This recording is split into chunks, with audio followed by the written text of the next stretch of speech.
Hey folks, welcome back to the channel. It's been a while, but today we're going to be getting hands-on with my 6900 XT. Now this card has served me incredibly well over the last few years, but with a brand new GPU, a vanilla RX 9070 incoming, it's time to get this card prepped for a head-to-head showdown. As I'll openly admit, it's been pretty neglected over the last year or so. So before we get into any testing, I want to make sure that my 6900 XT is in peak condition. That means a full teardown, some fresh Arctic MX6 thermal paste, and new thermal pads, as well as a good clean to ensure it's performing as well as possible for the upcoming comparisons. Now, if you've been following the channel for a while, you'll know that I started my RX 6000 GPU journey way back in 2020 with the AMD reference RX 6800, which I picked up on launch day. Now that card was a solid performer, and incidentally it cost me exactly what I've paid for the RX 9070. But here's the kicker, with inflation over the last few years, realistically the RX 9070 is actually about £100 cheaper in real terms. Yet it's promising more performance, lower power draw and significantly better ray tracing capabilities compared to not only the 6800 but also my 6900 XT. Now if you don't know, I replaced my 6800 with the 6900 XT you see here a couple of years ago when prices were fluctuating back and forth, and I ended up being able to upgrade to the 6900 XT for very little money when I sold the 6800. But as I said, before I put these new 9070 claims to the test, I want to make sure that the 6900 XT is giving it everything it's got. No thermal throttling, no dust buildup holding it back, just pure RDNA 2 performance. Now the Gigabyte Gaming OC cooler, it's certainly not the best one out there. It never was, but it is incredibly simple to work on. Separating the board from the heatsink is as simple as a dozen screws. And although this card has been incredibly solid, triple fans, a big heatsink, over time I have started to notice the thermal performance has been starting to degrade a little bit.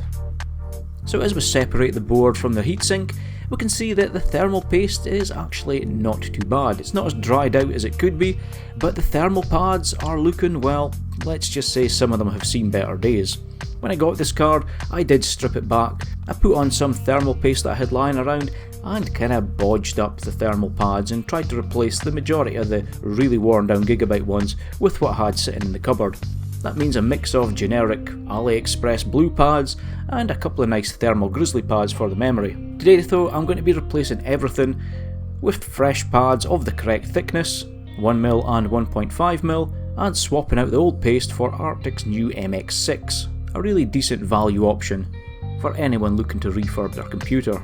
The pads that I'm replacing it with is by no means as premium as the thermal grizzly pads I had on it previously, but they are consistent and offer decent performance with 13 watts per meters Kelvin. To clear off the old thermal paste, I'm using one of these Arctic wipes, and they do a really good job of cleaning thermal paste and making your office or your games room smell very clinical. That's the only bad thing I would say about these wipes. I accidentally left one of these in the waste paper bin a few weeks back, and it took me about 3 days to get the stink out of my home office. But they do a really good job if you don't have any isopropyl wipes lying around.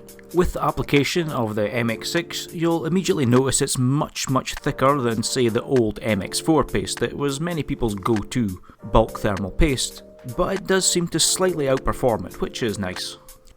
Now it's a really quick and easy job to refurb your GPU, which probably begs the question of why I've not done it sooner. And once you've got new pads, new thermal paste and the heatsink fully cleaned out, it's as simple as reversing the steps for disassembly to get it all back together. So with everything all back together, the card is cleaned up and we're almost ready to go.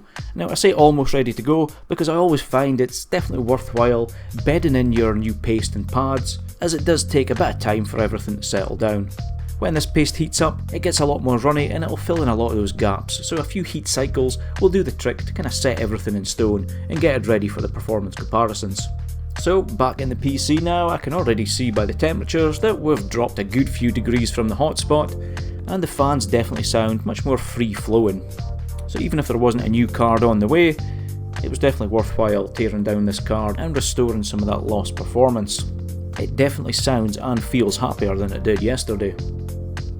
So will this switch be worth it? Will the 9070 deliver in areas where the 6900 XT falls short? Or will this be a case of the new shiny thing being a victim of its own hype?